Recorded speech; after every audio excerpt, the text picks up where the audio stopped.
Well, good morning, Uganda. It is. Thank you so much for joining us this hour as we will be looking into this morning's discussion. Now, there is a lot of talk, especially about what is happening in our capital, Kampala, and specifically that brings in the Kampala City Council Authority, that is KCCA, and how is the funding, especially when it comes to infrastructure development within the city. This is a mandate that KCCA has taken on to look out for the state of infrastructure within the city.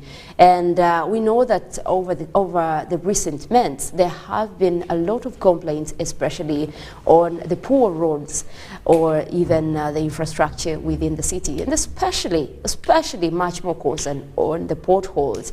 Well, there was a presidential directive, and with the allocation of the 6 billion Ugandan shillings towards KCCA to repair or to work on the roads within the city. But also, we know that earlier KCCA did come out to say, through the spokesperson, to say that the money that was given actually was part of the budget, so it did not do a lot of work. And apparently, even the potholes that were worked on, seeing on social media a lot of exaggeration, and now they just took a new shape, but otherwise most of them are still there, they have not been fixed. We will appreciate the works, though, for some of the roads that have been worked on. However, it's not enough. Which one? Well, already there are queries from Felix, but still the same queries are coming up as the Kampala Capital City Authority Lord Mayor Rias Lukwago also did on Tuesday bring out queries to the leaders to bring out mostly when we are looking at how do you justify the funding. And this is a story that is still ongoing. According to the leaders in KCCA, they have come out to explain that they spent all the money that was there last month with the agency to repair the damaged roads, but there are also more queries, especially doubt over the expenditure of the money, urging that many roads in the 5 divisions of the city are still in a very, very dire state. And that is where we want to also come in and look at how far KCCA has been stretching in terms of financing, but also the monies that they keep asking for. Just recently they were saying that the budget is not enough. Even when we talk about this financial year, they might not be able to actually complete all the work. So meaning that we're still on the same roundabout. Now, Felix, when we are bringing in the issue of repairing the damaged roads in Kampala, we know that there has been a lot of efforts towards that, financing, even to the 6 billion that was talked about, specifically to repair the roads. So for KCCA to come out and say, this is not enough and it will not be enough, what are we looking at here? What is happening there? Molen, contextualize the problem of Kampala, that many people want to hide into antagonies of existence in terms of infrastructure, being execution, administrative and political, whatsoever you want to call it. You may first consider and conclude that the heart of the country is one of the most unfunded institutions. That's a matter of fact. However, in the reverse, I want you to know that the contribution of this city to the national cake that later on is not served to eat is over and above 50%. Kampala alone is a hub for accumulating budget. It does contribute over 50%. Actually, from the previous statistics, it contributed 70% to the entire budget. That's where we get in terms of collection, because that's where everything is happening, almost.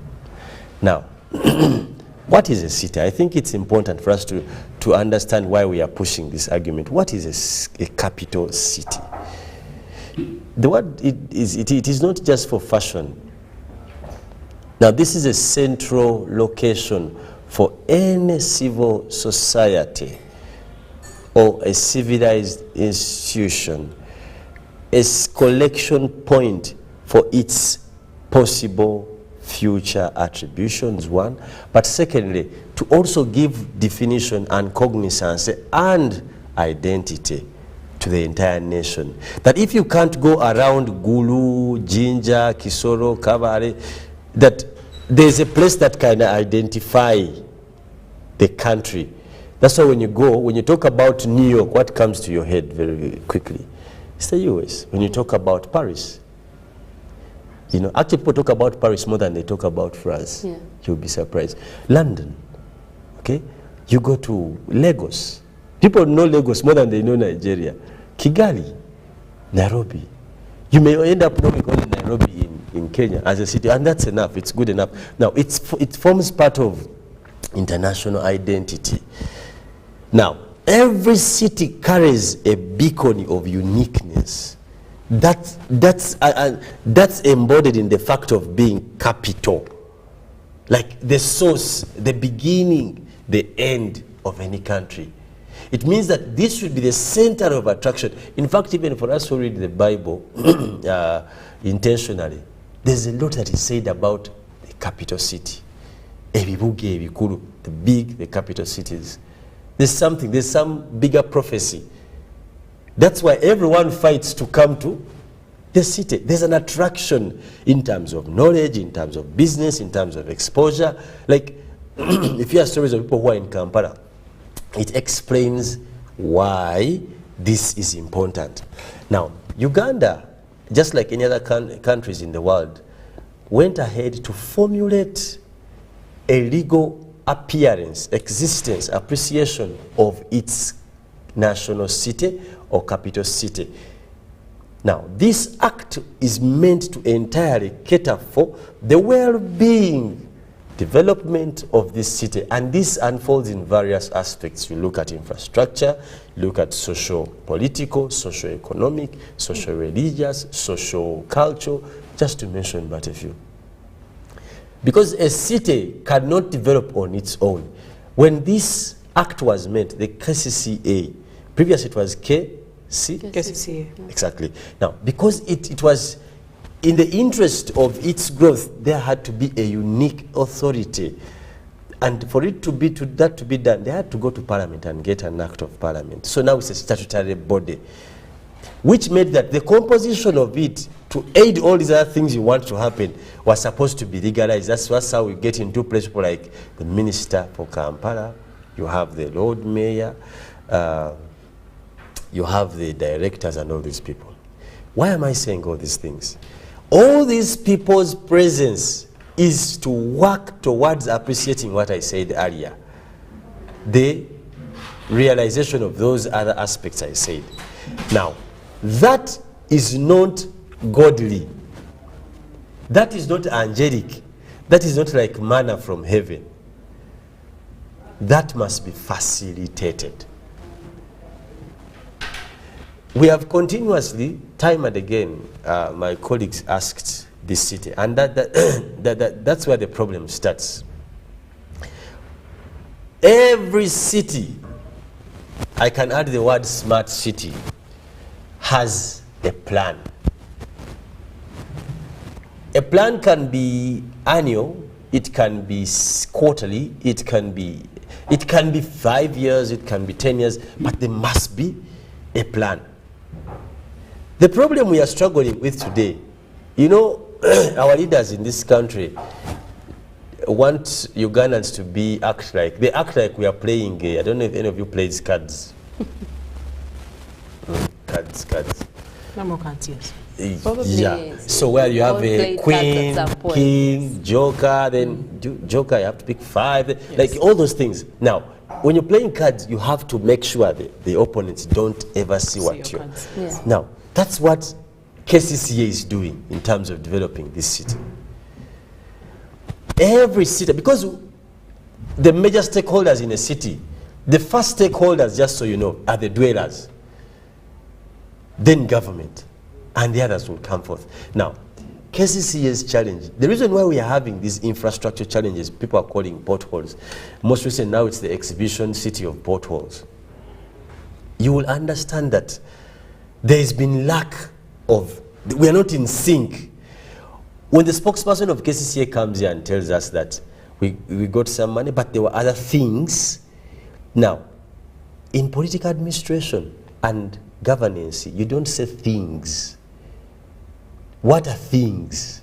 The element of accountability. Because that it brings in the issue of people want accountability, like yes. yes. Now, it's not justifiable. Things would be allowances. It can mean allowances. That beats our priorities. Because we don't know what's going to happen. Also the focus is on this funding was provided specifically for road maintenance and repairs. So how did that get diverted? You know, and that's what you're saying. Because we are in a card game situation. KCCA is playing its card like this. Now, Ugandans don't know. They don't know what's next because they don't know what they're holding. Whether it's a Q, it's a 6, it's a king, it's a joker, it's a 2. Right, so first we stand to wait what comes, and that's not how we develop a city. When you come and tell us that there were other important things, according to what? Because if we had a work paper that we're saying we want our city to be like this in this time, we would know what is priority, what's not priority. Let me tell you something. Do you know today that KCCA employs more than 500 workers? What's that? So you may be surprised that almost probably half of its budget goes to paying the workers, allowances and salaries. Well, I would like to agree with you, especially on the part of the planning bit. I believe if you're a body that has been put in place to, first of all, provide a service, you are not doing it for yourself. So you have to be accountable, and you also have to plan for the benefit of the Ugandans. They did put a master plan. They did say they need a 10-year master plan. And in this, they actually did complain that they can only execute that if they are given funding, not just even from government. They were calling on the African Development Bank to come in and help with the funding and all these cries. But also, while at it, Chantal, we understand that, yes, they are also presenting challenges and gaps. Putting in, like any other government parasector, trying to complain the funding is not enough to justify what they have done. But we also want to look into those challenges that might actually be existing, that probably before we blame them or we crucify them, we look at how far their works stretch. Well, it goes back down to what Felix was saying. Felix says if they are playing cards and they're hiding their cards from us, the Ugandans, who they're supposed to be accountable to, then they're going to have to accept to be crucified. If I expect to wake up in the morning and I use a good road, but I'm not having that, then I need to know, because I'm a taxpayer, at the very least, put out the challenges, let them be known. If you have a plan, is that plan really executed? At what point do I get to understand that, oh, there was a hiccup here, but the plans are underway? Or at what point do I get to know that, listen, work is being done, but there's delays because of this?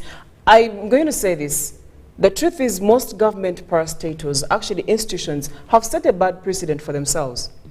With all the corruption cases, the embezzlement cases we've had over the years, best believe that Ugandans do not have, they reach a point where they cannot trust these parastatals and institutions. So anything put out is going to be seen as an excuse, is going to be seen as, now they've pocketed the money. Those are the words Ugandans use. Yeah. You get. So where is the part where Ugandans go back to their homes, and when they sit back, they're like, okay, KCCA is trying. We have seen the effort here. Now, when we go down to just a small detail of the potholes, one morning you're going to wake up, there's been a pothole here and it's been cut. And left for like a week or two, and then now they come and fill it. Get some good showers of rain, you're likely to find either that spot or another spot having a pothole. Now the question here is, why don't we do something sustainable? If you are asking for money for repairs, why don't we have these roads repaired and have a good number of years, or say a good amount of time, where we don't have to deal with potholes in that same area? There was a point during the course of the year, they've tried to cover the potholes during the course of the year, where you would not move like a say, should I call them like 200 meters or 500 meters without a pothole? Even in the place where you least expect a pothole, you would find it. You understand? Now, then it rains and you're getting more accidents because of these potholes. Why don't we have something more sustainable? That is where you're going to go back to the process, the procurement process, and try to understand, why are things done like this? Why do you deliver something that is substandard? In procurement, there is, maybe I'm going to try not to use the language, but when you are carrying out procurement, there is ways around some of these systems. And maybe for a Ugandan that understands this, they are likely to think that is what is happening. Maybe not. But where are Ugandans' hearts? How do you expect me to defend cases here when I'm not seeing the results I'm supposed to be seeing? Bare minimum. Give me something standard, give me something quality, but I'm not seeing it. So I'm going to come out and castigate you because I'm not seeing it. So put my heart at rest, and probably I will not be able to, I'll not be out there castigating you. Short of that, we're going to be seeing these things happening, people being accused, even when there are gaps that maybe government should be chipping in to help. No one is going to be there to defend the government. We all do know where most Ugandans stand. Well, they also talk about, obviously, we were looking at the road maintenance, but then they're saying they're also using part of this money to, first of all, work on the drainage systems, the city lighting, and this all brings in a whole sandwich of, these are the things we're working on, and those also take money. So those are the challenges that we're facing, but also the struggles with initiatives that KCCA puts across to ensure that, like you did talk about sustainability. And this is something that over time we've talked about, not just for KCCA, but the general road construction or infrastructure development in Uganda. Are we putting across sustainability as the first on all these works? But also, it poses another question of stakeholder or involvement. It's not just KCCA we're looking at. The Ministry of Works and Transport. You look at UNRA. Where are all these stakeholders when we're trying to form up this roadmap or this master plan to develop a capital city? And Felix, you did talk about this is the face of the nation. Right. So how do we bring in all these stakeholders to also probably have a part in that? And we see how we move forward. Well, everyone has their place. Now, because of the other act I talked about, the authority and the statutory process that the city went through, it was cut away from all those other institutions. It was given mandate. That's why, in fact, one of the previous sittings, there was a big argument that if Kampala would retain the revenue it collects, it would be far, far, far, far, far. Because it was given mandate to run its operations with direct funding from government and what it also collects, some of what it collects. But, you know, stakeholder relationships are relevant when there is, and you see for me the biggest problem, and this goes back to that, when there's a plan, like what are we working towards? And for me, it's the biggest problem. We have asked time and again, where is the Kampala master plan? What are you hiding in this master plan? Sure. That's the thing. It should be on everyone's phone as a screensaver, people who live in Kampala. But we don't know. To follow up. If you leave Kampala for about 3 years, you may come back here, where there is Nile Avenue, and you're going to find an arcade. My school is Shimoni here, just down here. Is now now there's I don't know, there's a building, we don't know if it's a hotel anyway. We see offices of members of parliament there, like it's, and then the rest of it is a yard for probably reproduction of reptiles and what. But because we don't know what's going to happen next, we'll be having an impulse city. Before you know, there's a building in the road. Where I used to pass down, there's a road. Now, drainage, like, if it's our city, let's work towards a plan. Where is the Kampala master plan? That's why these potholes are happening. Because we don't know. Now, even when a contractor comes and puts a 2-meter road, yet there was supposed to be a 20-meter road, we cannot make an argument. Right. But you're saying we are major stakeholders. Then where is my role as a Yeah, stakeholder? absolutely. And on what? Ignorance is not helping. Kampala's, actually, we have all become bystanders of Kampala, in as much as we all benefit from it. We are in, out. We don't care. Because we don't know. People are hiding all this information. The only time we see people, enforcement. That's actually, it's like an authority of enforcement and launching. The last funny things, previously at least we used to have this, what was it called? The festival. Caribbean, yes. At least there was something to relate with, but what's that relate with? KCCA most recent. And this is, I think, deliberate. It's deliberate. Because you can't demand what you don't know. You can only say, can I have my money, when you know. That the money is there? Yeah, that it was actually this amount of money, it was taken. But what are you demanding? We don't know what road is supposed to be worked on. Last time there was a plan of the roads that were going to be made. I think 2 years ago. Some of them were supposed to start the other year in June. Through KCCA, through UNRA? No, not through KCCA. But now, those ones you can question. And if I remember, Robert and Simon were here, the PRO, they talked about something. They know. It's easier to question KCCA that you said there was going to be a road here, up to here. Yes, what happened? Because there was a promissory that came that direction. But all on these things, we are blunt. Let me tell you, a city needs identity. What is Kampala's identity? Well, when you talk, as I told you, when you Google cities, there must be identity. What is our identity as a city? What is our niche? What are we known for? What does someone come? Because a city, by the way, let me tell you, we are struggling with finances. All cities survive 50% on tourism, worldwide.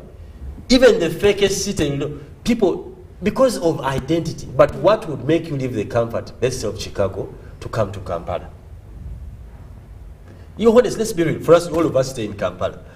We have not given ourselves a reason. Now, these are things that the council should discuss. And this whole thing of politicians and politicking, if we want the city to go forth, honestly, I think one of the things we should have done, like it's a bitter pill, but sometimes you may do away with the democracy if you want this city to grow. For example, most recent, the city has been more identical for border borders. It is the biggest tool of trade in Kampala today. And not for the right reasons, just so you know. If someone wants to see what border borders are anywhere in the world, come to Kampala. You'll see all types. Lawless, lawful, all types. The ones who bribe, just know, that's all. And we can't trade that, because that is equally illegal. We even had a plan to organize these people, stages, everything was done. What happened? But remember, because of these kind of actions, the medical health of the country, the health sector is being stretched because of the abuse and many other things. We have asked time and again. I sat on this and I've asked time and again, why don't these informal people who work in the informal sector in Kampala pay taxes? Imagine if Kampala city collected at least 1,000 every day from a border. You're shouting about funding, but what are you doing about curing that problem? If every border in Kampala paid 1,000 shillings every day, these guys are not paying payee. Are they earning? Why are they taking your money more and not taking the border's money? Probably they even earn more than you. Why are they not pay as you earn? They're not paying for the city that they get money from. All countries progress on taxation. But for you looking at people making money, people who are doing welding, the people who do chapatis, when you talk about, that's how you get money. How about if that's because there's no plan? Because if we had this plan, we would look at how we absolutely, yeah. There's something called fund realization that is directly trickling into the projection of what you want to do. But this thing of being lip service, being argumentative and divisive all the time, we are not this. We are solution-based leadership is what we're asking. But let me ask you something, Felix. As you ask Felix, we also want to look at, yes, he's bringing out very good points on what can be done, but we know that there is a lot that KCCA can focus on without the complaint of funding and still get things done. We're talking about maintenance of the roads, we're talking about all these drainage systems that they're also saying some of the money is diverted there, but we know that whenever it rains, it doesn't seem like these drainage systems have actually been worked on. So we want to refocus the conversation on how, as we move to conclude, where do we put the focus now in KCCA, Chantal? The focus should be put on planning. The focus should be put on making sure that whatever is planned is actually implemented. You cannot tell me that 6 billion was allocated, but then you're telling me you had other things to do, but it was allocated for something specific and something very important at that. So let's go back down to the drawing board as a body. They need to plan better because, for lack of a better way to put it, KCCA is exposing itself in a way, because you're going to wake up in the morning and you're going to answer all these questions and you don't have the answers. All you're saying is, we had other things to spend the money on. The question is, what are those other things, and why was the money allocated for something else spent on something else? Simple. Felix was talking about why we have the informal sector not taxed.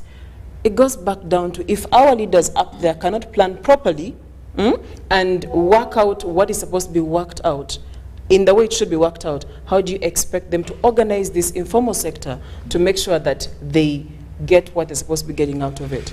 So let's go back down to the planning bit.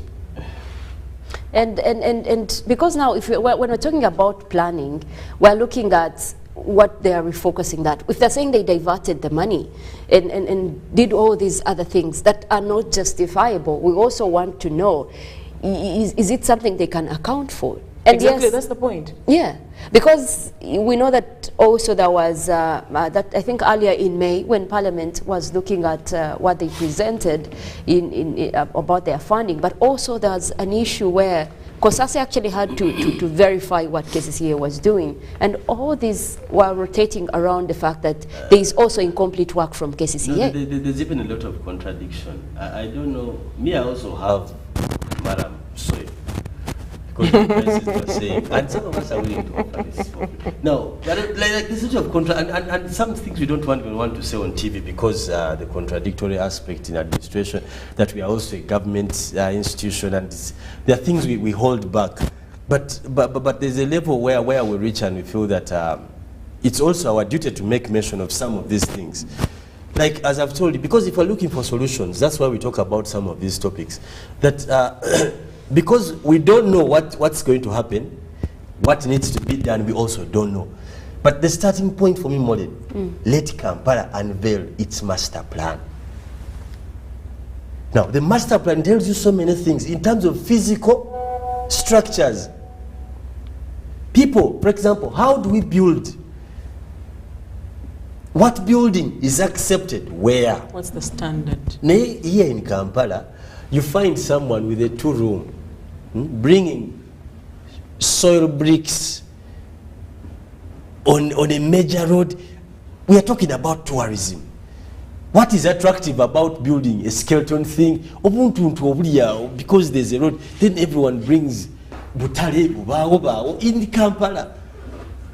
Chapati. How do you bring chapati? Kampala road, like those funny small things. Beat our understanding. Okay? But you see, Ugandans still complain, and I was listening to you talk about all these vendors and the borders. These are people that actually do complain. You remember the time Jennifer Musisi came and was taking off the vendors off the roads, off the streets, and that was a huge struggle. It's like every Ugandan was against it. Morning, Chantal, these things work back in the same question. Because they don't know what the plan is. Molin, if they knew, it would be easier. We all don't know. What is Kampala's master plan? Because I will make an argument, because you're telling me to go away vis-a-vis what? But the reason why they were giving, do you know what KCCA was saying when they're taking vendors off the road? That they were blocking sellers for the shops. That wasn't about the plan. the thing, because the people in shops are not selling, that's they are making an argument. Vendors have. What kind of reason is that? A beautiful city, a smart city. They built what we call non-motorized. You remember those? Today, the pedestrian paths and all. Who's using them? Seventh-hand clothes. People who are selling seventh-hand bras, seventh-hand pija underwears. Now, was that the reason why we spent all those billions of money? To make stores for Bulegas and what? The question is, what is the plan? That's the thing. What is the plan? We are working towards what? It will make Kampala people easier. Let me tell you, and all cities have relevant partnerships from the people who benefit most out of the cities. We have here what we call the Kwagana group. They're the people we have in this Kampala. We have people, one person owns over 60 arcades. That person can partner with KCC if there's a plan. In terms of drainage, those things can be assisted. You see, that's the problem. And I think it's a poor mentality. You are a poor person, you are arrogant, you don't know how to talk, you do, and that's the problem. The authority is poor, it doesn't have the understanding that, okay, now let me lie low because I'm struggling with finances, let me see how to. You just being, first we didn't have money. But Felix. That's the thing. Felix, my question is on, even if they got that money, would they use it for what it's rightfully for? Would they plan for it properly and implement whatever needs to be implemented using that money that is got? Because that's why we're having this discussion. Yeah, exactly. The 6 billion was allocated, provided, and then right now we are not seeing work done, or we are seeing little done, and then there is excuse of we diverted it. Actually, I wouldn't even take these guys on for the 6 billion. I know for a fact it's peanuts to do what they have to do. Actually, if you ask me a direct question, I am advocating for the what we call surplus funding of KCCA. Let me tell you, this city is ugly in terms of disposal of rubbish. It is, and it needs a total revamp in terms of infrastructure. You guys have traveled. And we passed that. No, we have to start where we are. What do we do? Because over these years, we have nothing to show for. You cannot stand and defend Kampala and say, this one road is okay. This one system is okay. Them on the 6 billion they get. The truth of the matter, honestly, I don't want to pretend, they need money. Because they're not going to deliver roads, they're not going to cough roads. They need money. Now, the only way to, my only problem is the money is needed must be channeled to something known and acceptable to Kampala dwellers and the country, because this is our city. There's some time back they had this money, Kampala, my city, my whatever they're trying to make us campaign. Own. My city campaign. We owning what? To Kalori, because that's also one of the features of Kampala. You know, birds are pooping everywhere. This road here next to Parliament is white now. I don't know if you've used it. It's white. Not by paint, because there's you know, birds are defecating. That's not the city. Everyone, but people are walking, they are dodging bad poo. But that's not the city you want to walk in. But that's next to Parliament, the August House. If the August House looks like that, imagine other places where the speaker sits, the deputy speaker sits, Attorney General attends, the Prime Minister, and other members. But look at it's a white road. So some of these things are not some things we want. Talking about lighting, my friend Simon here came and one time said that people are stealing these things. So I don't know if that was an explanation or it was supposed to be it's a bit hard to understand. Okay, and then the next question would be, so what do we do? The solution. What's the solution to theft? You get and maybe we can touch on that so, as vandalism. Now, those things all, because people don't relate with the city, painfully. People don't relate with what's happening in the city. And that's the problem. People look at the city as their city. If you've had, Kampala, it's Kibuga Chafe. It's no longer our city because we have failed to understand what happens. Actually, it is now a career place. People have to get employment and they leave. Today you have this mayor, Gende, director, Gende, minister, but we don't own our city. Lastly, more than familiar, me say this. And I thank God I've been able to travel in Africa and elsewhere in the world. When you go to those cities and you come to Kampala, if it was about me, you would cane everyone who has a responsibility to do with Kampala. And you can start with the smallest cities in East Africa. Yeah. Go to Kigali here. The cities like a roundabout. It is a very brief thing. But that thing, man, a lot of work needs to be done. You'll come back here and cane everyone who has anything attached to. But lastly, I'll give Chantal a minute. 3 words for cases here. That's okay. Very succinct. Okay. But where do we go from here? You know, there is a lot of damage that has been done. However, for the sake of trying to save this, let's look at accountability. Let's look at proper planning. And lastly, let's look at implementation of these plans that we put in place. It's one thing to plan and it's another to implement. Well, implementation, that is something that we still call for because we also want to see a smart city. We also want to see that Kampala, if we're talking about cities in Africa, it's one of those cities that we talk about. Other than us sitting here every day giving examples of the Nairobis and the Kigalis of this world. Well, we do have to leave it at that, but we are also giving you much more of what is happening with the headlines in today's papers. We want to look at what is happening locally. Felix, what do we have, especially with the Daily Monitor and the New Vision? Well, much more of that actually. I was following up on the stories in New Vision this morning, the big headline being software to catch corrupt leaders okayed. It's an interesting one. It's an interesting one, but also much of what is coming up. First Daughter launches the NRA documentary, and they also give you stories on President to attend the summit in Russia. President Museveni right there in the picture that is being shown. And probably what's in the Daily Monitor, we'll be looking at the big headline now. Families feel heat of charcoal prices, and People's Embrace monitors excel in PLE, and health team heads east over cholera outbreak. Now, FDC legislators call for dialogue to end crisis. Uganda set to start bone marrow transplant. That's quite a good one.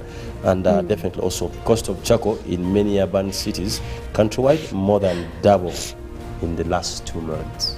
And also crossing borders, we're looking at the Daily Nation this morning, the big story, that is the big shift. They give you right there, that is former President Kenyatta. They give you Raila Odinga and President Ruto on the same line. A lot of stories. Top politicians closing ranks, but ODM chief insists on presence of a mediator. That is quite interesting as stories unveil on what is happening in Kenya. KRA plans to backdate new taxes as teachers get a cut in July pay slips. Well, it's katandi kabutandi, see. Why are they cutting pays? And this is why probably Kenyans are complaining. But moving on, we're looking at the citizens as well. Revealed leading investors at the DSE. They give you a breakdown of the monies as they will be looking at top individual investors as of a Friday last week. Samia's vision on developing human capital across Africa, and they give you a picture right there as President Samia meets with William Ruto on this developing vision as well, and how intra-East African community exports weathered a COVID-19 impact. Much more to follow up there. We'll be going in for a short break. When we get back, we're looking at the traffic updates as well as the weather updates. Later on, we'll also be going into Good Morning Uganda agenda. Good morning.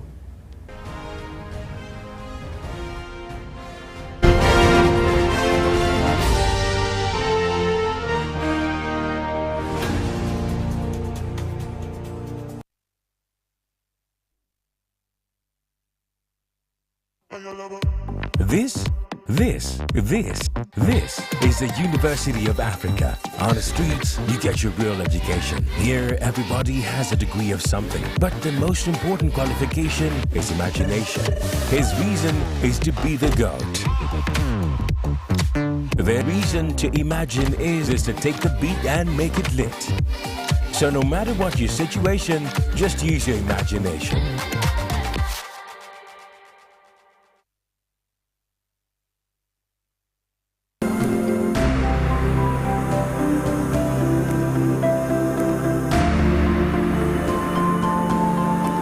So this is my general perception. One, that this project entered in strategic areas of government, but that it has created a base for the now last mile strategy, which is the Parish Development Model. And therefore this base that it has left will help us actually, and I'm sure we'll get better results in Achore area and Ajumani when we are implementing the Parish Development Model.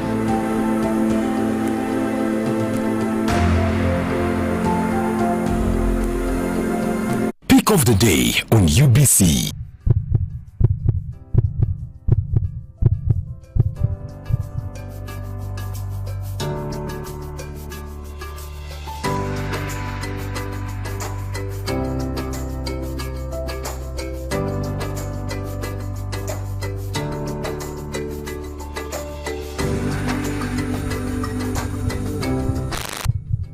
Was brought to you by MTN Momo Pay is the easy way to pay. Dial *165*3# or use the MTN Momo app. You don't need cash. MTN Momo Pay is safe and free.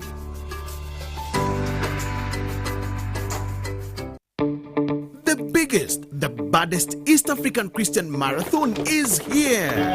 Come participate at the East African Christian Marathon for a prayer run on the 13th of August 2023 at the Lugogo Hockey Grounds. Come represent your family at the prayer run and run for a good cause to build the first call center, which will be East Africa's virtual listener. Come for the prayer run alongside your pastors, leaders, representatives from Kenya, Tanzania, Rwanda, Burundi, Congo, South Sudan, and of course Uganda. Participate with Honorable Captain Mike Mukula, who is the chief runner and patron. Do not miss out on this opportunity. Make your donation for your kid now from 20,000, 30,000, and 100,000 Uganda shillings, because runs change the world. For more details, call 0781-885-055 or visit our website at www.eastafricachristianmarathon.org. Proudly sponsored by PKF, UBC, Venro Health, Aquafina, and Moving Preacher.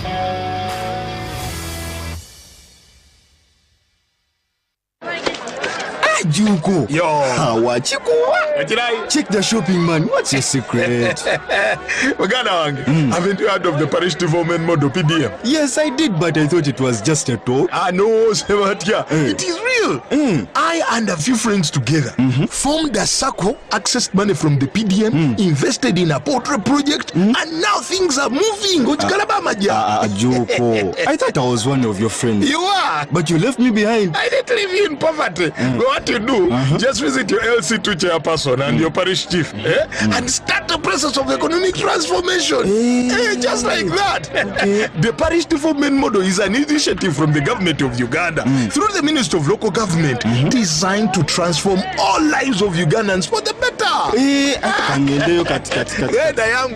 PDM, my parish, my development, my life.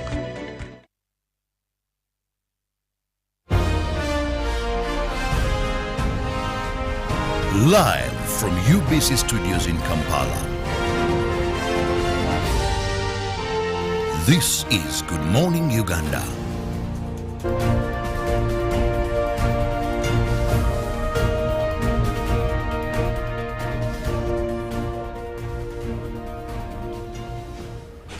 Well, that was an interesting conversation about the roads in Kampala and, of course, KCCA. I'm hoping that those that, you know, are in position to make certain decisions were watching, and that something may be done, because we use these roads every single morning to go to our places of work and of course to go back home. Now, speaking of using these roads to get to our places of work, why don't we look at the traffic updates this morning? Now, if you are coming to the city center from Entebbe Road, we will pick it up from Seguku around Fresh Cuts.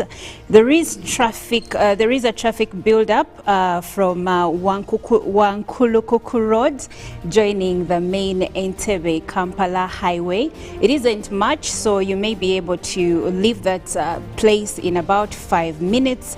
And as you continue along Entebbe highway, you will find that it is actually, there is a smooth flow of traffic, so you won't be held up until when you reach Zana. There you will find some bit of traffic, but still it's not much. You may be there for maybe 5 minutes, and then there is a smooth flow of traffic along the road for a given period of time.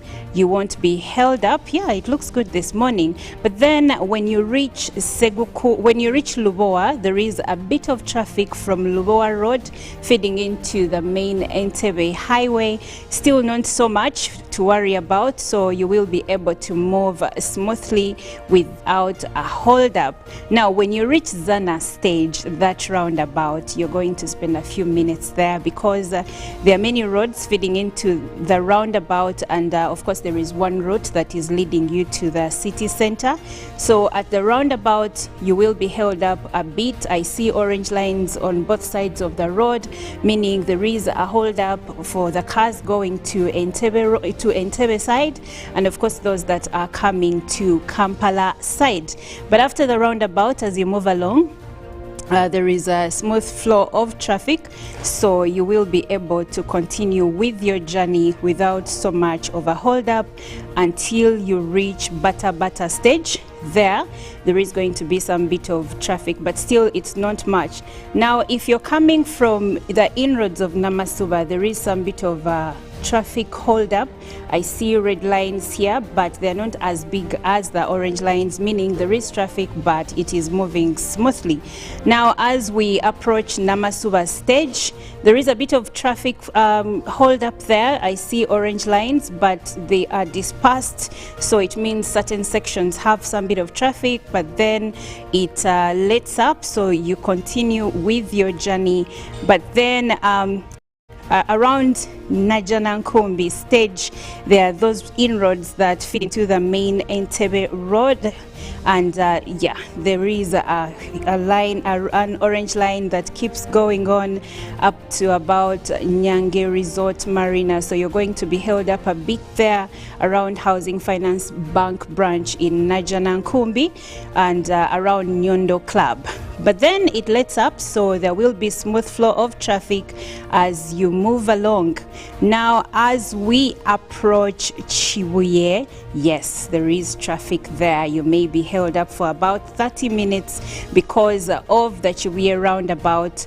There are so many roads that feed into this roundabout, and because of that, yes, you're going to be held up there for a bit, because I see a long red line from Makindye. That's the road that passes along Prayer Palace, feeding into the roundabout, and of course the roads that come from Kabaka's Ring Road and Katwe, and all of these people are trying to access the roundabout and then move into the city center using the same route, so it explains why there is a bit of traffic. But then after the roundabout, as you move along Katwe, around Equity Katwe branch, there is just a little bit of traffic, so you should be able to move smoothly up to the city center. From there, it actually looks good. You will be able to move to where you want to go in the main central business district without so much of a hold-up. Well, that's it for the traffic update this morning. Let's go to Mullens to give us more updates on weather in and around the country, and of course outside the country. Well, thank you very much, Chantal. We're still talking about mostly dry weather happening all across most areas within the world. And of course, we have seen a global alert on the warnings that have been issued regarding the climate link between all these extreme weather events and of course what is happening, especially when we track the warming trend across the globe. We do know for sure that we have contributed a lot to the global warming, like you would want, if you would want to call it that way, that is by increasing the greenhouse gases within the atmosphere. But away from that, we'll be looking into much more of those stories, what is happening right now, especially keeping up with the heat waves around the world, but also the northern part of Africa. Let's first look at what is happening over Uganda. We'll be tapping in from our satellites, that is the images of satellites overlooking Uganda this morning. We did have quite a clear start across much of northern Uganda with mostly a sunny morning as we speak right now. We'll also be looking at much more of the sunny conditions that are coming through this morning, that is across the southwestern part of the country. Well, much more of the system that we're looking at, that is stretching from the southern part of Sudan, that is extending to, that is the central part of northern Uganda, that is already bringing in a few rains across parts of Gulu, and that is Padel as well as Kitgum and the upper side of Karamoja, where we're seeing the orange lines right there to blue, that is indicating a low pressure system over that area forming in rains for this morning. And that is where we expect that even throughout the morning as we move into the afternoon, we might be having some rains. Quite some good news over there. That area has been continuously dealing with dry and sunny weather for the last couple of days, so it should be good news for most of the areas within central northern Uganda. We're also looking at cloudy conditions developing for midwestern as well as parts of central Uganda. We do expect that those will also be bringing in rains, but also later on in as we cross over into the afternoon. Otherwise, the rest of the country this morning is starting off with mostly intervals of sunny and cloudy conditions, quite cool weather over there. But I don't know, this time of the year is a dry season. I don't know from you, Olive, if you would rather prefer the dry season when we have most of these sunny days, or the wet seasons when we actually have to wake up to rainy days, but there are a lot of people that benefit from the rains. What would be your preference? As in, when you stay in Kampala, obviously you don't want to wake up to rain because it destabilizes everything. There is huge traffic build-up pretty much on every road in the city. But also when it is too dry, then we are going to suffer with things like colds and we don't want to be destabilized like that. So if you ask me, I would prefer moderate. It is raining a bit and then there is some bit of sun. Yeah. And unfortunately that usually doesn't last long, because then you have rainy days that will continuously be happening, then you have like a day of sunlight, so that actually happens. But we're still looking at, even just as yesterday, the East African body, that is the ICPAC, the Climate Prediction Center, did bring out a forecast for August, but also that much of that is indicating mostly dry weather across much of East Africa. The Uganda National Meteorological Authority will be downscaling that forecast to specifically focus on what we're expecting for Uganda in the month of August, as we look into the start of a new rainy season that is stretching from September. We'll be updating you on that as well. But we're also following up on stories of the heat waves that have sparked wildfires all across much of Europe, the US, and the northern parts of Africa. And from Algeria this morning, we're also looking at more numbers of people being evacuated. Now, this has taken on most of the areas in Tunisia as well. And the alert that was given out this morning across Tunisia, issuing out for areas that have been taken on by these wildfires, and of course with temperatures going up.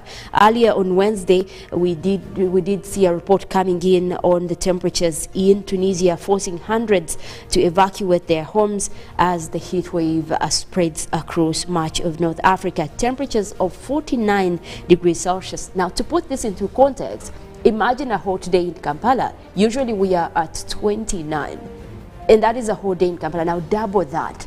this is how these people are experiencing temperatures for this time of the year. We're talking about more of the temperatures going into 40s, or even lower 50s at that.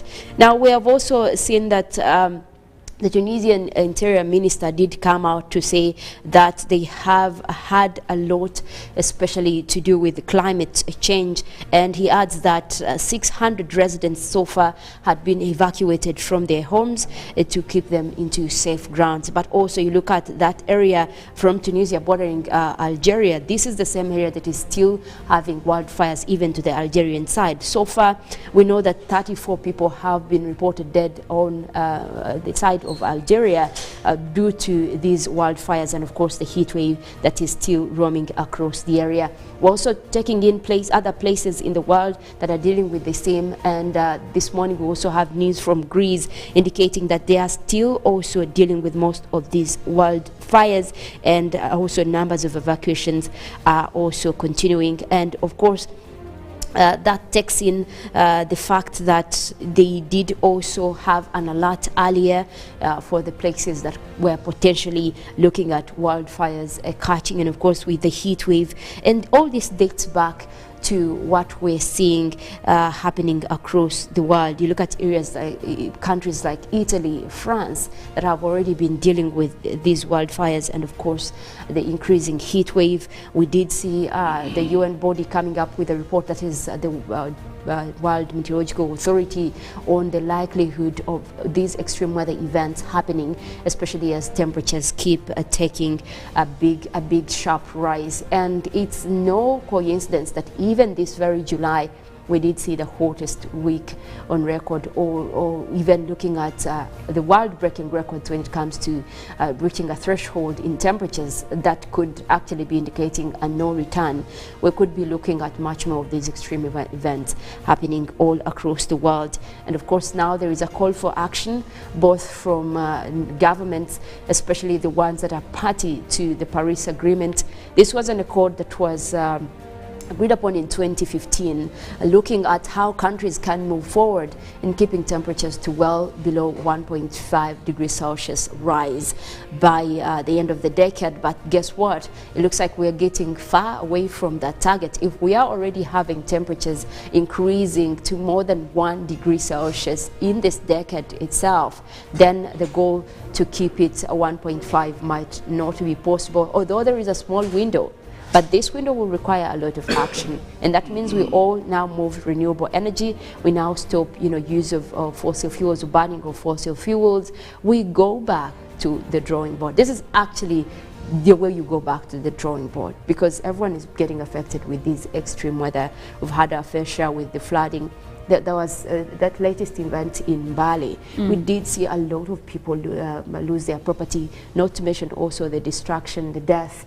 We've seen constantly the landslides in Bududa, in Kasese. All these are indicators of climate change. Exactly, and I saw something that concerned me. It is said that Uganda is experiencing the effects of climate change at a rate faster than the global average. Now, you are the climate person, you understand these things. Yeah.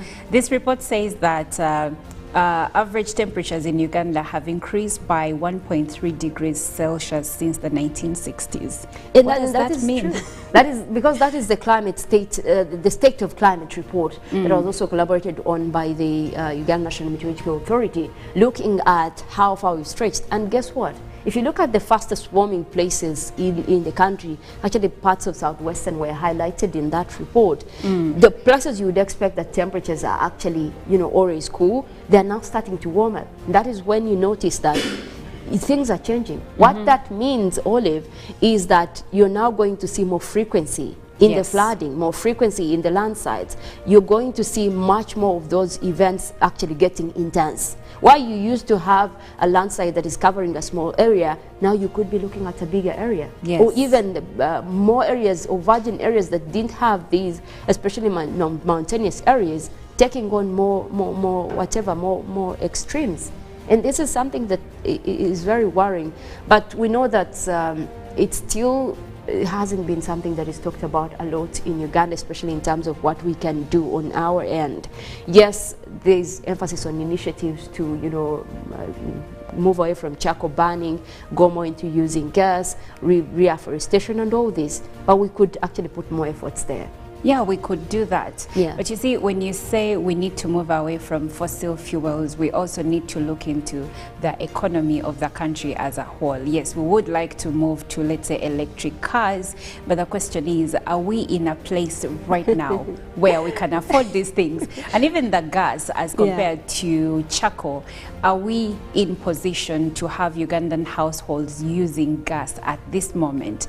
Because yes, gas is clean energy and it is easier to use if people have been trained on how to use it, but we have to also factor in the living conditions of many Ugandans. Exactly, and we do hope that this is the direction that we're taking as a country. How affordable can these initiatives be? How affordable can the alternatives be? That is something that we might need to actually focus our attention on. We'll leave it at that. We do have Good Morning Uganda agenda that will be coming in right after this. Have a good morning.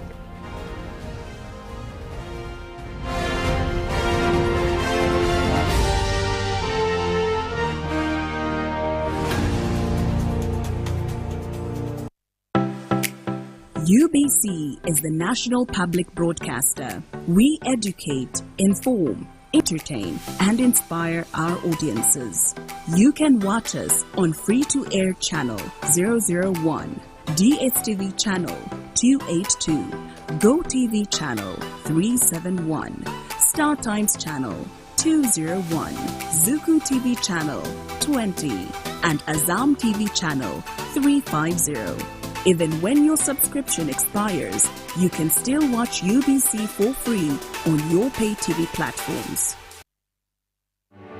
In fulfillment of the Constitution obligation, which mandates the state to make reasonable provision for the welfare and maintenance of the aged, the Ministry of Gender, Labour and Social Development is implementing the Social Assistance Programme for Empowerment, SAGE, designed to provide income security and reduce poverty among older persons. Over 300,000 older persons in 146 districts in Uganda have benefited from the grants. The income security has made life better for eligible older persons aged 80 years and above, registered with the National Identification Registration Authority, NIRA.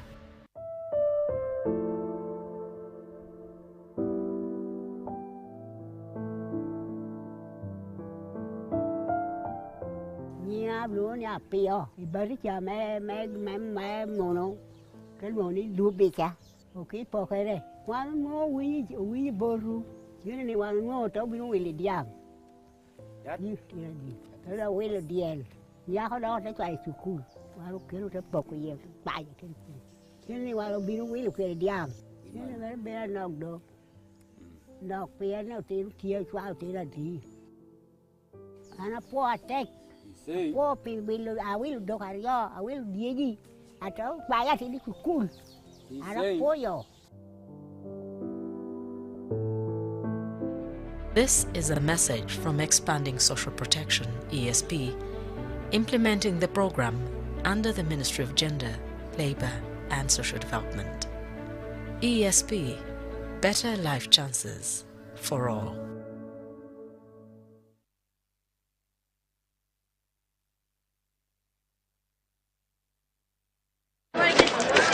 Junko. Yo. What you go? Check the shopping, man. What's your secret? Uganda, haven't you heard of the Parish Development Model PDM? Yes, I did, but I thought it was just a talk. No, Sebatia. It is real. I and a few friends together formed a circle, accessed money from the PDM, invested in a poultry project, and now things are moving. Junko. I thought I was one of your friends. You are. But you left me behind. I didn't leave you in poverty. What you do, just visit your LC2 chairperson and your parish chief and start the process of economic transformation. Just like that. The Parish Development Model is an initiative from the government of Uganda through the Ministry of Local Government designed to transform all lives of Ugandans for the better. PDM, my parish, my development, my life.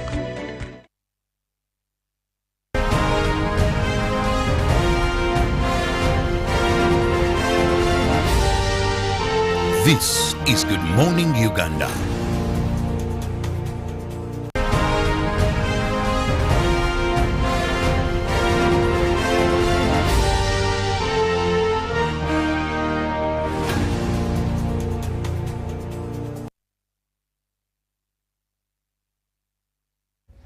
Good morning, and my thanks for being with us. That is from 6:30 till now. Welcome to Good Morning Uganda Agenda.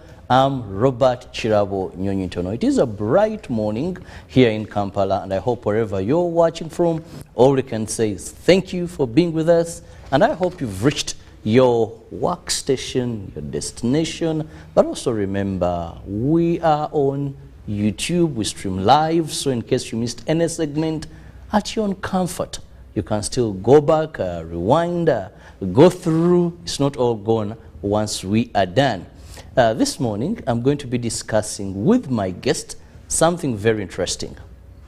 You know, we all wake up to make money. I want to believe that you wake up to make money. Of course, also that legacy is something very important, and how ethically you acquire that money. But many of Ugandans long or are self-employed, all have some kind of enterprise or business they are doing. Now, there are so many challenges growing a business, and we have statistics that indicate that some businesses don't live beyond 5 years. However, have you heard of something or a body called Private Sector Foundation Uganda? Well, this is a body that is there to see your business grow. And joining me on set this morning, I happen to have the Chief Executive Officer of the Private Sector Foundation Uganda, Stephen Asimwe. Most welcome to our show. Thank you, Robert, and good morning, viewers, both in Uganda and across the world. And it's a pleasure to be back here. I have my morning cup of coffee every day, and I watch your program, and I'm always excited to listen. It's a very informative, very educative program, and I just want to pay tribute to you and your team for a fantastic job well done.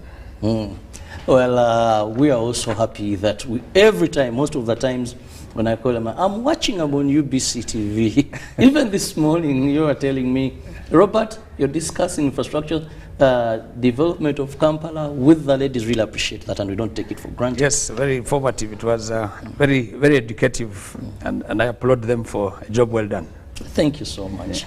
And now, going into today's topic, we want to look at the role of private sector foundation in promoting the growth of SMEs, that is, small and medium enterprises. One would say most of the businesses began as SMEs. But to get the right context, when you talk about Private Sector Foundation Uganda, what is your role? What is your mandate?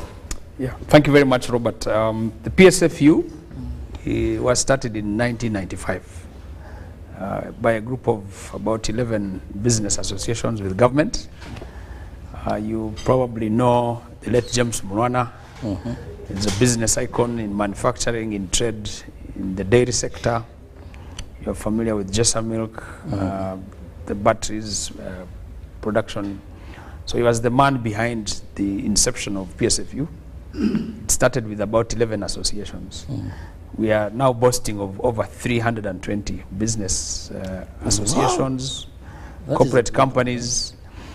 And in 1995, the economy was really almost about half what it is now. It was about $20 billion in GDP.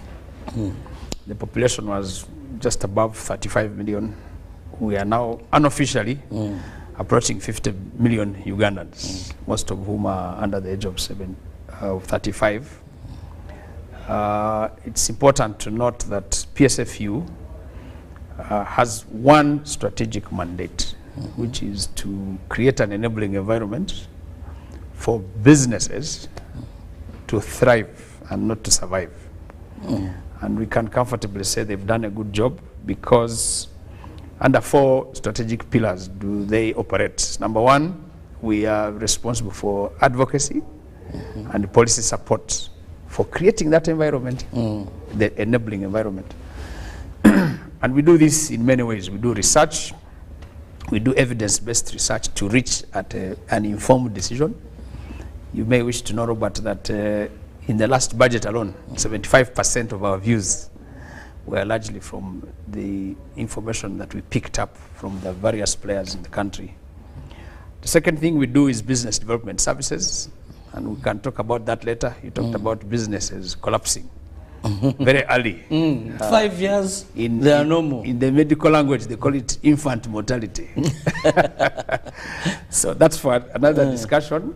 So we try to avoid that mortality by giving a vaccine called training, business development services, because they collapse mainly because of best business practices.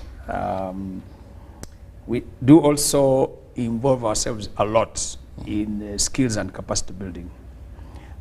I know that that's a cliche in many places, but it's important that we note that Ugandans, 75% of our population is under the age of 35.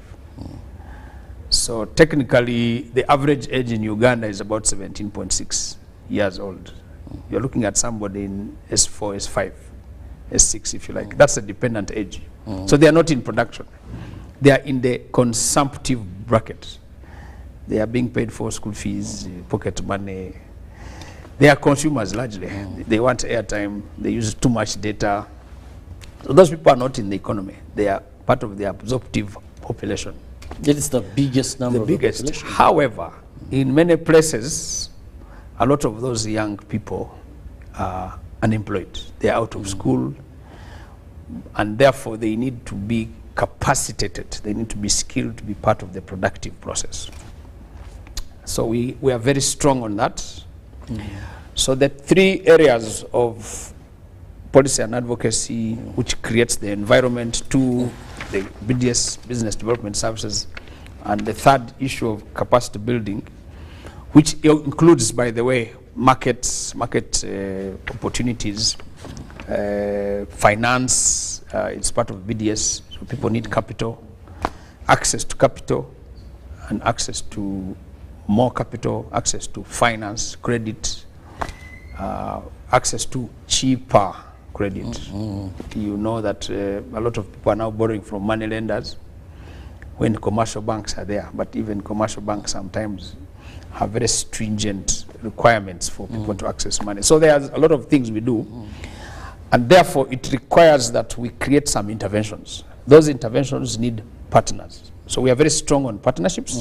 So we have the World Bank, MasterCard Foundation, the EU, and I'll invariably talk about some of the interventions that help to boost and create that capacity and support, but also the environment within which businesses thrive. So in a very short summary, that's what we do. We are structured on 12 sectors.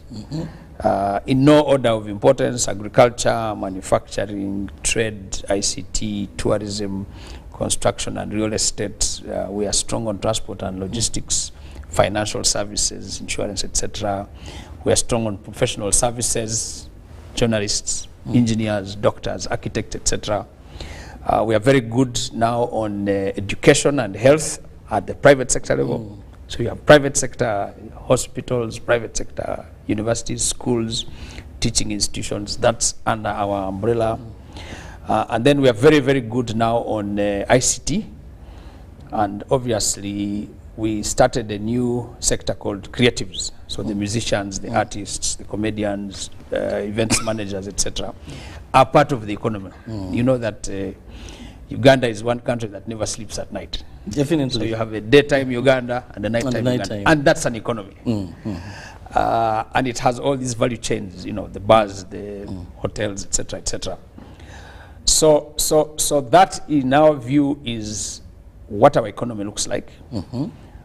In the last 18 months, we decided to open markets. We went out to Kenya, to Tanzania, to Rwanda, to Burundi, DRC, South Sudan. We've been to Algeria, we've been to Vietnam, the US, UAE. Our teams yesterday flew out to Serbia. Another group was in Russia before. I know that your headlines ran the president's arrival in St. Petersburg. So we are now looking at, yes, production, but need markets. We need value addition. We need product development. We have issues on standards, back and forth. Recently, I must commend private sector foundation when we had this standoff between government of Uganda and South Sudan, where we had grains impounded over aflatoxins. I saw private sector foundation, you really played so much to ensure that these trucks were released and also to do that. But now this brings me to a question. Yes. There is so much that private sector foundation Uganda does. And I must commend you. We've seen a tremendous growth of the private sector in Uganda. Today, if you move around, there's so much you find done by Ugandans in Uganda. Businesses are coming up, innovations are coming up. But I'm very concerned with the small, medium enterprises. Now, with these roles, it would mean that we would see our SMEs develop, because I believe in an SME, it shouldn't be there 5 years where you're still an SME, or 6 years rather collapse. Now, is this by membership? Because I see that then the role would be so huge.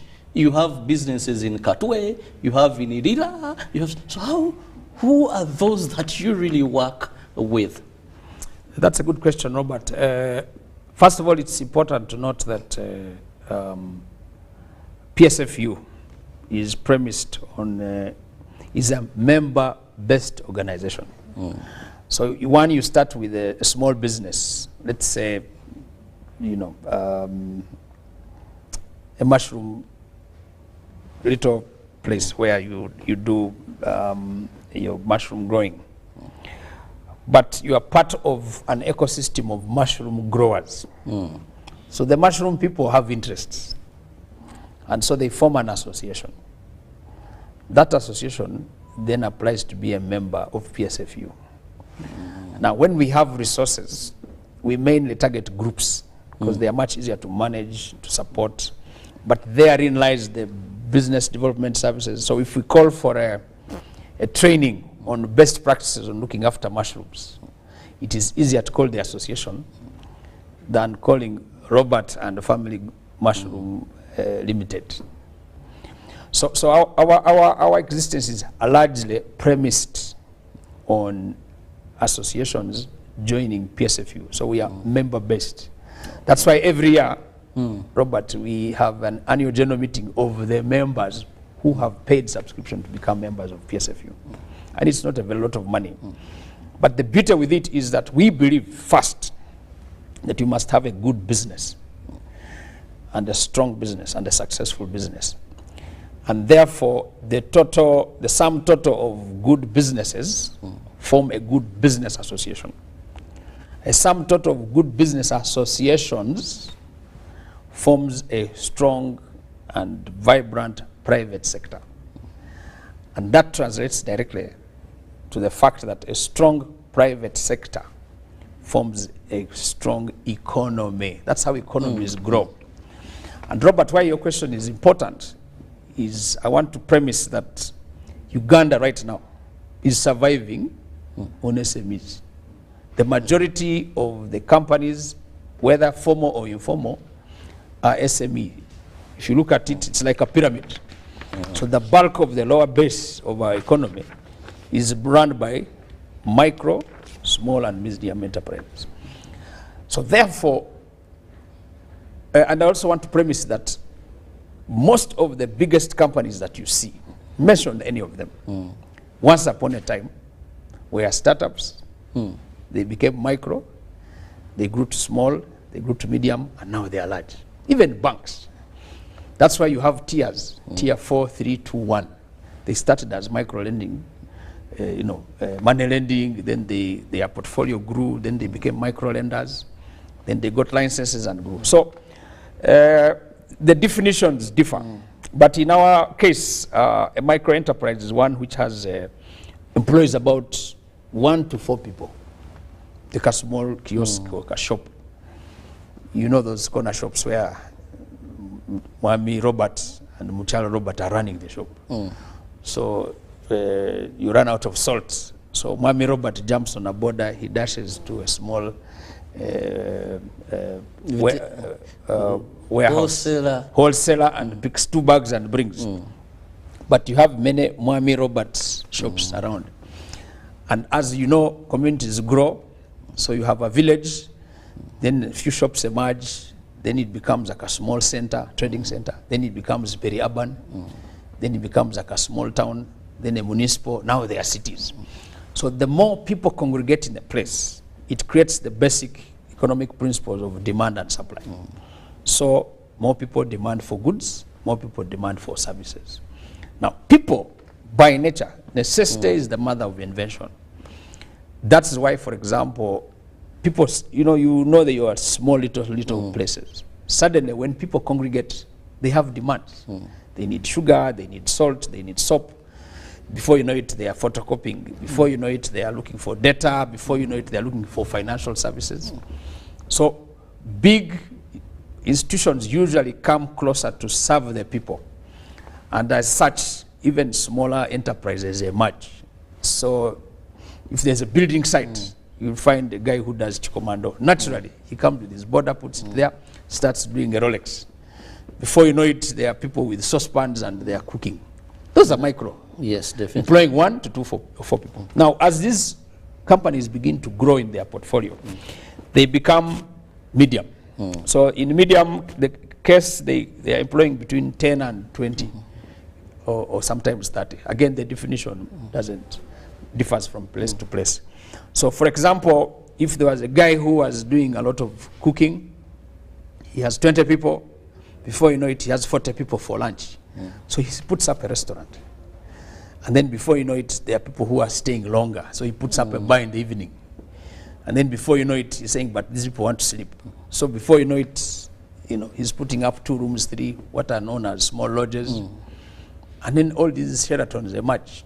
Before you know it. So therefore, contextually, Uganda is largely run by those. And they keep growing from time to time. And they are promoted, so to speak. Now, I want us to understand how can you be of help? Because SMEs in Uganda, many of them are operating under the informal sector. Yes.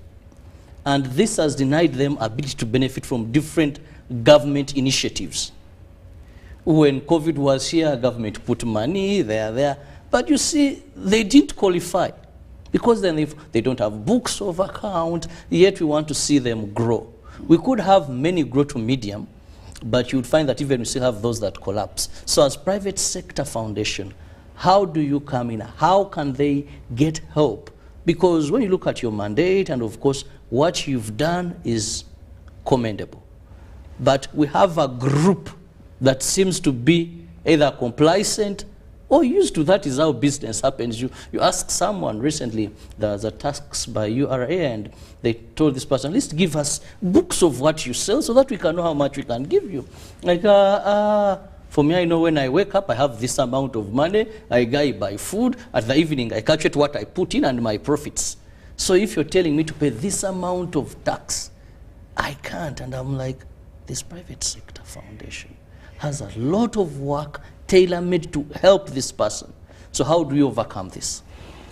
Thank you. That's a critical question, and that's one of the things we've been telling our people. You see, the more businesses continue to become formal, the more they lose out on benefits. And therefore, it becomes very difficult for them to grow better. So it becomes a case, for lack of a better description, the human body, if you do not give it certain nutrients, if you don't eat fruits, vitamin C, if you don't have enough protein and carbohydrates, you don't have energy, businesses are living organisms. Number one, you need proper books of accounts, so that if you need any help, no financial institution will give you money. Or if you do not have a financial institution, a money lender will take advantage of you, and many of them have learned this. So there are important basic ingredients that a company needs to do in order for it to grow, Because if you don't, you just survive. You don't thrive. Remember our first point of creating an enabling environment for thriving and not surviving. So, one, we encourage, working through the associations, we encourage as many companies to be formal. Two, a lot of companies are living in fear because of perception. They say, oh, if I formalize, URA will come. No, that's not the case. If you formalize, you have, number one, traceability. Number two, you get access to cheaper and affordable capital through the commercial banks, because they will always ask you for those things. Three, you then benefit from some of the interventions we do. Like, for example, in PSFU, again, we want strong associations which are comprised of strong individual businesses. So we come in, we give you support on financial management, on corporate governance, and corporate governance is basically to say, separate certain issues. Three, financial discipline, that don't touch capital. Keep profit so that you recapitalize. Then we teach you, you eat off 10%. Pay yourself. Because some people just throw in money, they don't realize that they're actually working for the business. 4, location. 5, standards. That if you take bad posho, kawunga with aflatoxins, you have problems. Keep a fridge if you have a restaurant. Sanitation. You know, we give you best business practice. And then we use them as role models. You know, they give their testimony. So we give as much business development support. And therefore, Robert, the people who have benefited from that have started to grow, they've started to thrive. And therefore, people who have their peers, if so to speak, have actually seen them growing. So we encourage as much formality. But secondly, we are also we also have their backs, Robert. So we, as part of our advocacy, we say, you are this taxing of small people, NEDA, Kendeze Misoro, have more companies paying less taxes so that you grow your kitty, as opposed to pouncing on every guy and discouraging. So we also come and cover them on government side. We say this tax is unfair, we need reduced power, especially for small, medium manufacturers, the Juakalis, the Musabodes. We look for phase 3 electricity supports. We say, but work in an organized, sanitized, and proper environment practices. Have gloves, have helmets, reduce risks, get insurance. So we kind of give the businesses an entire ecosystem that helps them support. We even take them for benchmarking. In the last 18 months, Robert, we've been taking SMEs for international trade fairs. And they reach there and say, ooh, fantastic. We went with Movit, for example. I'm not promoting them. We took them to Kinshasa. Before we knew it, they were in another country, in Brazzaville. And Movit products are growing. We took people from the mushroom sector, we took people from coffee. I was in China about 3 weeks ago. And our SMEs sold coffee until it was finished. So when they get outside there and get exposure, they come back and say, man, you better join private sector foundation. And then we link up the banks, the insurance companies. Now we are working with World Bank. It would be good to know that we are now working on a project for women. It's called GROW, generating opportunities for women. And I would love to come back and speak about that for my colleagues. We want the woman who comprise the majority of SMEs, by the way. The women statistics, again, some of them are formal, but they are over 65% of the businesses are run by women in SME sector. Oh, that is a so we are coming in with the money, we are coming in with the business support services, we are coming in with environmental issues, Kendeza kunku, use briquettes, those kind of things that help to create an enabling environment for both the person. We are saying gender-based violence. When women start making money, the men pounce on them, they pounce on their money. We are saying no. We are creating legal services, a legal framework. We are creating reporting centers where women who are molested or harassed at a place of work or business can actually report to the authorities. So business is not just about making money. It's where you sit, it is where you work, it's the tools you are using for business. Imagine these village places use more firewood and in the process lose business. So we're saying if you use green energy stoves, you can actually save on firewood, save on capital, but then you have a better business practice in your place of work.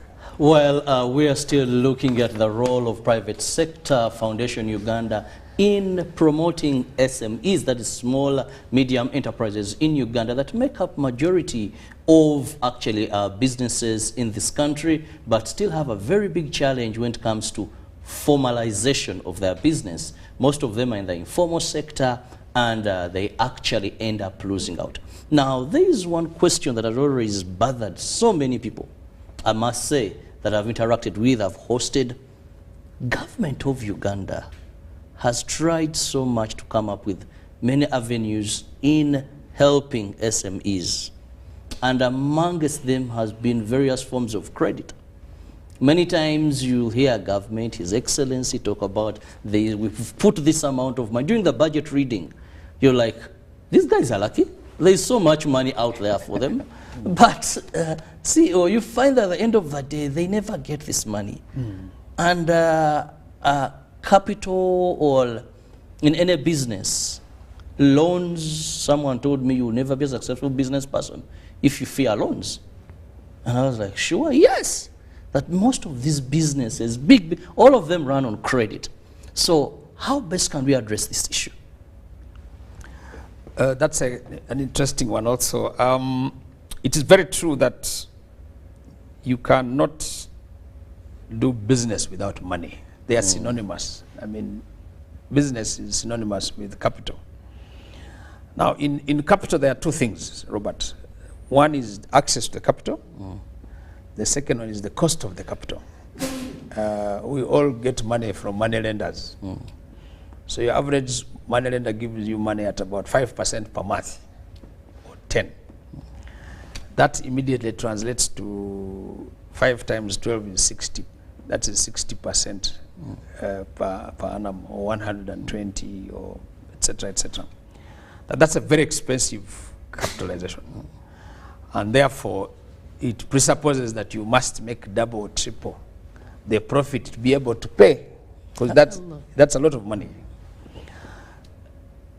The people who give cheaper capital are usually commercial banks or development banks. So they give you anywhere between 12, depending on some instruments, to about 22, which translates about 1% or maybe 2% per month. That is cheaper than the 5, 10, or 20% that you get from these other money lending. At PSFU, we have suggested that we create a pot of money which is neither expensive but is also accessible. Now, accessibility means that if I go to the bank and I need money for, to recapitalize my business or to buy some equipment, ordinarily, by the time that equipment comes and installed, then it starts production. Again, I'll give examples. It will be anywhere between 1 and 6 months. In the case of agriculture, if you're growing a crop, give me a heads up of about 6 months for some of the annual crops or perennial crops, if you like. So, quickly, I would love, from a borrower's perspective, that one, I get that money quickly, but two, that money should be cheaper. Now, both of those elements are lacking in many times. Or three, it must be enough capital to give me a good head start. What has been lacking are those three variables. For many times, accessibility to that money is difficult. Why? Informality. Sometimes is the setback. But two, bikwakirizo bingi nnyo. They ask you for 100 things, where ID, which. Well, they are good, but they slow the opportunity. Someone else will come who has those advantages. And that's why you see many foreign players who have access to quick money, cheaper money, and have it in bulk, come in and take over the businesses. So that's the challenge that has been faced. So I think what has happened is that for a long time, there has not been enough money. Two, it has not been accessible. 3, the cost of that money sometimes is a challenge. Now, cost, there are many people with a lot of money to lend, by the way, Robert. Money is not in short supply. It is the cost. Because that amount of money, I've borrowed money. I'm a businessman in my own right. Sometimes I can't get it as fast, so I go to the other boys, and man, they have you for dinner. So by the time you are done with the business, you are sharing your profit with the money lender or the financier. And that's where some of the bottlenecks are. So what do we do? PSFU has come up with a solution. We are building a capital reserve fund called a catalytic fund, which is a big kitty. Our target is about $1 billion. One, we want it to catalyze businesses. Catalyze business, to use a street word, the syndicate. Put this money in my business, let it push me above the hill, and I'll use a Wondoa, free gear on the way down. But basically, one, grow my business, employ people, pay taxes, and then I can be able to invest in other places. 2, we are suggesting that the banks start looking at specific sectors. I was in China again recently, and I was shocked, Robert, to find that every 4th building in the city where I was in Shanghai was a bank. I wondered, what are these banks? And I was interested. I started picking up the names. So there's a bank for construction. There's a bank for agriculture. There's a bank for education. There's a bank for health services. And each of those things addresses those specific needs. So if I'm growing maize, Robert, and maize takes 6 months to mature, that bank gives you money and presupposes that you start paying in the 6th month. That is wonderful. It understands my needs. It's tailor-made for that. It's tailor-made. So here what you have is a lending regime which treats everybody the same. Construction. If you build a house, give and take, it will take us about 1.5 years if you have capital. I presuppose that Robert's house will be done in 18 months. The tenants will come in the 19th month. Give me a loan that is patient enough to wait until month 19. Then I start paying back your money because you understand my needs. And that, in my view, should be where we should be headed. By this time in Uganda, we should have an agriculture bank. We used to have a cooperative bank, which understood how cooperatives worked. There were coffee cooperatives, cotton cooperatives, tobacco cooperatives, cocoa cooperatives. And they spoke to the cocoa guys, the cocoa association, the coffee association. It used to have what we call export financing. So, for example, if I am going to export my coffee to China, it takes about, give and take, 12 weeks to reach Guangzhou to Shanghai. I should have patient capital that is an export facility that gives me that weight up to 18 months when they pay me. How do I get paid? I submit my receipts, my orders, which is then dispersed against the amount of money. So if I'm making $500,000 from that export facility, I should be able to draw 450, get my things done. It is paid back with some interest. That money goes back and helps many others. It's called a revolving fund. PSFU is going in that direction. Because we understand that government is encumbered as much as the private sector is encumbered. So then we are designing interest on securing the money, ensuring that we don't lose. Of course, you know that people take off. It is also true that we in the private sector borrow money and switch off our phones. Yes. Recently, well, my guest has another very important meeting, and I will be letting him off a bit earlier because those was part of our terms and conditions. But I find that very interesting, and of course, a solution to many people in the private sector. Yeah. One time I was in a meeting, and someone asked a question and said, but if I'm going in poultry, you give me money, then I have to begin paying, even for the birds are free. So what do you call agricultural loans in these banks? They're actually commercial loans. But before I let you go, what are your final remarks for the SMEs in particular? Thank you. My final remarks are, number one, organize yourselves, SMEs. Find a group that basically is your ecosystem. So if you're into mushrooms, if you're into coffee, if you're into whatever it is, get an appropriate association. Let that association come and join PSFU. We will try and support that association, which then translates into the individual business. Number two, we have a couple of instruments that we've gotten from the World Bank. I've just talked about GROW. GROW is an acronym for Generating Opportunities for Women. There's going to be money for that, to grow your business, access to cheaper loans. There'll be some grant elements. We have another one called INVITE. INVITE is now a higher level. INVITE is an acronym for Investment for Industrial Transformation and Employment. That one is also very good. We have another one called CEDP, Competitiveness Enterprise Development Project. That one we are supporting government to be then able to support the private sector. We have others like the one on energy, clean energy, for schools, for hospitals, for places which have many offtakes. We are now working on SME portfolio. We want to expand PSFU now to the country areas. We've opened up markets for people, and we are also now supporting SMEs on standards. We want them to have quality standards. I would like to suggest to our people who are in the SME sector and even the bigger ones that we have a challenge on our standards now. We need to clean up our house, but we have that capacity to intervene in those sectors. We're also looking at removing trade barriers. You notice that a lot of our neighbors have been,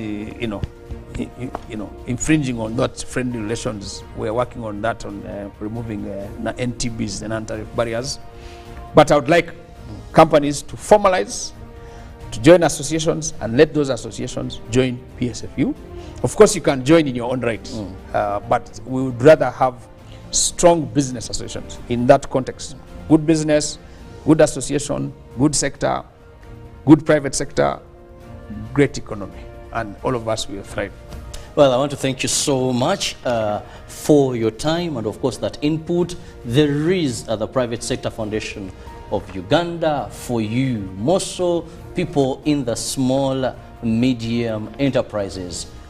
As he has rightly said, God, there is so much you benefit by being a member of the Private Sector Foundation, but also there is so much in terms of knowledge to ensure that you're not a permanent SME.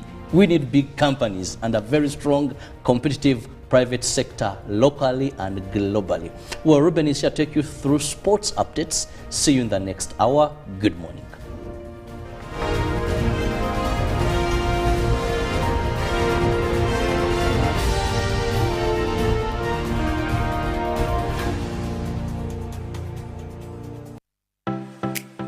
UBC is the national public broadcaster. We educate, inform, entertain, and inspire our audiences.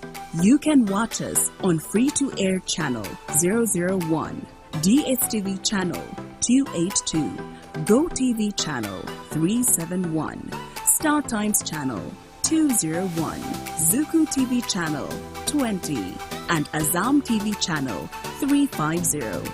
Even when your subscription expires, you can still watch UBC for free on your pay TV platforms.